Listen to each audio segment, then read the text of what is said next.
हाय friends, मैं doctor Sandeep Bhasin Kerwal medical centre से आज कुछ और आपको public important information regarding corona share करना चाहूँगा कि क्या इन्वेस्टिगेशंस हैं कोरोना को डायग्नोज करने के लिए। देखिए, दो तरह के इन्वेस्टिगेशंस हैं। एक इन्वेस्टिगेशन है कि कोरोना है या नहीं, और कुछ टेस्ट हैं कि कोरोना आपके शरीर में है तो कितना नुकसान पहुँचा रहा है या बॉडी को क्या कर रहा है। तो ये दोनों अलग तरह के टेस्ट हैं, उनमें कन्फ्यूज़ ना हो। कोरोना की डायग्नोसिस से क्या क्या टेस्ट हैं।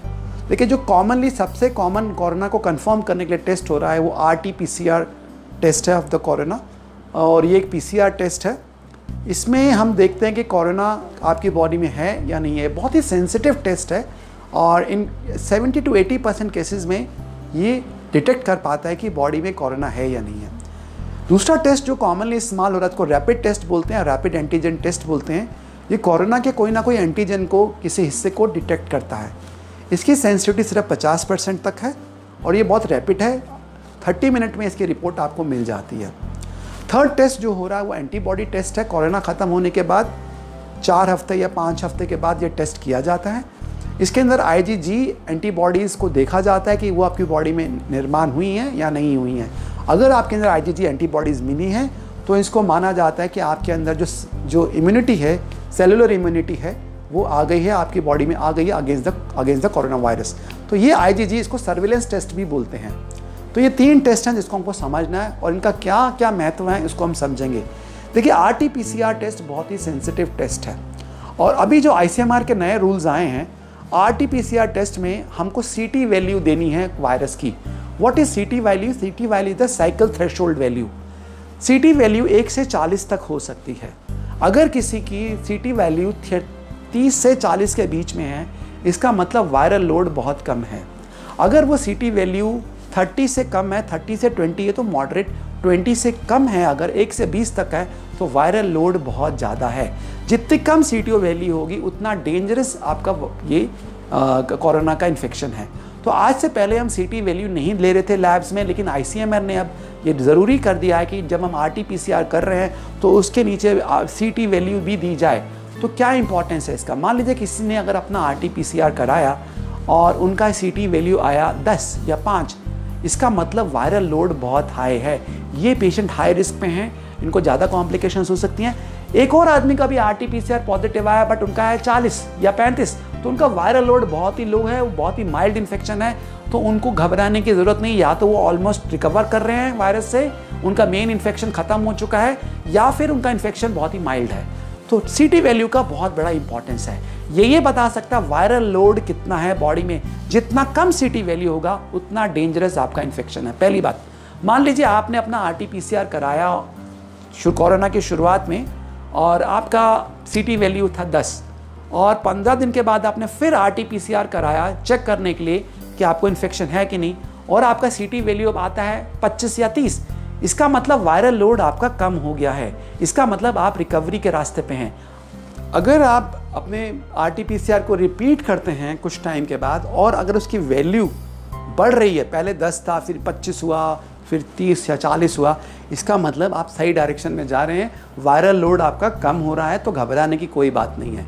तो CT वैल्यू से आप पता लगा सकते हैं कि कितनी सीरियस है आपका जो इन्फेक्शन हुआ है कोरोना का। और दूसरी चीज़ आप बता सकते हैं कि जो सीरियल आपके टेस्ट हो रहे हैं उसमें आपका वायरल लोड कम हो रहा है या नहीं हो रहा। और अगर वायरल लोड कम हो रहा है, 30 से नीचे अगर आपका CT आ रहा है, 30 से 40 के बीच में, आप इन्फेक्शस नहीं होते हैं, आप दूसरों को इन्फेक्शन स्प्रेड नहीं कर सकते हैं।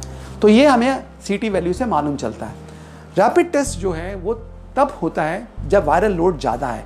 अगर वायरल लोड कम है, यानी ये देखा गया है अगर CT वैल्यू 30 से ज़्यादा कम है, यानी बिटवीन 1 to 30, तो रैपिड टेस्ट पॉजिटिव आएगा। और अगर CT वैल्यू 30 से 40 के बीच में है तो रैपिड टेस्ट नेगेटिव आएगा। इसका मतलब अगर वायरल लोड ज़्यादा है तो ही आपका रैपिड टेस्ट पॉजिटिव आएगा, वायरल लोड अगर कम है तो आपका रैपिड टेस्ट नेगेटिव आएगा। तो रैपिड टेस्ट का इस्तेमाल कहाँ कर सकते हैं? रैपिड टेस्ट का इस्तेमाल हम देख सकते हैं कि इस पर्सन से इन्फेक्शन होने का डर है या नहीं। अगर रैपिड टेस्ट पॉजिटिव आ रहा है तो इन्फेक्शन होने का डर है, रैपिड टेस्ट नेगेटिव आ रहा है तो उससे इन्फेक्शन होने का डर नहीं है। तो ये हम डिफ्रेंशिएट कर सकते हैं रैपिड टेस्ट से। थर्ड हम आते हैं एंटीबॉडी टेस्ट। एंटीबॉडीज़ भी IgG और IgM होते हैं। जो 4th वीक में देखा जाता है वो IgG जो लॉन्ग टर्म है वो IgG एंटीबॉडी है। लेकिन देखिए जो IgG एंटीबॉडीज़ बन रही हैं ये इन्फेक्शन के बाद सिर्फ 30 से 40% लोगों में बन रही है, और ये एंटीबॉडीज़ भी आने वाले समय में धीरे धीरे कम हो जाती हैं। ये देखा गया है जो एंटीबॉडीज IgG का निर्माण हो रहा है या ज़्यादा लंबे वक्त तक नहीं रुकता है, 2 महीने के अंदर ज़्यादातर ये एंटीबॉडीज़ खत्म हो जाती हैं बॉडी से। तो फिर क्या दोबारा इन्फेक्शन हो सकता है? देखिए अभी तक जितनी स्टडीज़ आई हैं वो ये बता रही हैं कि दोबारा इन्फेक्शन होने के चांसेस कम से कम 1 साल तक बहुत कम है, क्योंकि आपकी एक दूसरी इम्यूनिटी भी होती है जो T सेल मीडिएटेड इम्यूनिटी होती है जिसमें साइटोकाइंस इन्वॉल्व होते हैं। वो इम्यूनिटी आपको लॉन्ग टाइम तक होने वाले इन्फेक्शन से, कोरोना से बचा के रखती है। कुछ स्टडीज ये आई हैं कि 2001 में जो सिंगापुर के अंदर जिन लोगों को SARS-CoV-1 हुआ था, और अभी 2020 के अंदर जब SARS-CoV-2 सिंगापुर जैसी कंट्रीज़ में गया तो वहाँ पर लोगों को कोरोना का इन्फेक्शन या तो नहीं हुआ या बहुत ही माइल्ड हुआ। और इसका एक रीज़न ये माना जा रहा है कि SARS-CoV-1 के कारण उन लोगों में एंटीबॉडीज़ का जो निर्माण हुआ था उससे उनको SARS-CoV-2 से भी उसने उनको बचा के रखा। तो this is something long term भी हो सकता है ये इम्यूनिटी रहे, लेकिन अभी कुछ भी कहना बहुत मुश्किल है क्योंकि चीज़ें अभी बिल्कुल शुरुआती तौर पे हैं। लेकिन इतना ज़रूर माना जा रहा है कि पिछले 6 महीने के डाटा को देखें तो री इन्फेक्शंस के चांसेस लगभग ना के बराबर हैं या नहीं होता है। तो ये चीज़ अभी तक कंफर्म हुई है, आगे का आने वाला समय ही हमें बताएगा। सो फ्रेंड्स, इस बात को ध्यान में रखते हुए एक लास्ट बात मैं बोलूँगा, अगर आपका RT-PCR नेगेटिव है और रैपिड टेस्ट भी नेगेटिव है तब भी आपको कोरोना हो सकता है, इस बात को ना भूलें। अगर आपको सिम्टम्स हैं कोरोना के तो उसको कोरोना लाइक डिजीज़ बोला जाता है, उसका ट्रीटमेंट होना चाहिए। उसके लिए मार्कर्स हैं, ब्लड मार्कर्स हैं, C reactive protein, D dimer, ferritin, CBC ये ज़रूर होने चाहिए। CT scan of the chest ज़्यादा इंपॉर्टेंट डायग्नोस्टिक टेस्ट है। अगर आपको डाउट हो रहा है कि कोरोना है, RT-PCR नेगेटिव है, तो CT scan of the chest करा के देखें, क्योंकि ऐसे कई बार केसेस हुए हैं जिनको कोरोना का शक था, उनका RT-PCR नेगेटिव आया, उनकी ट्रीटमेंट नहीं की गई and then they had complications और दे डाइड।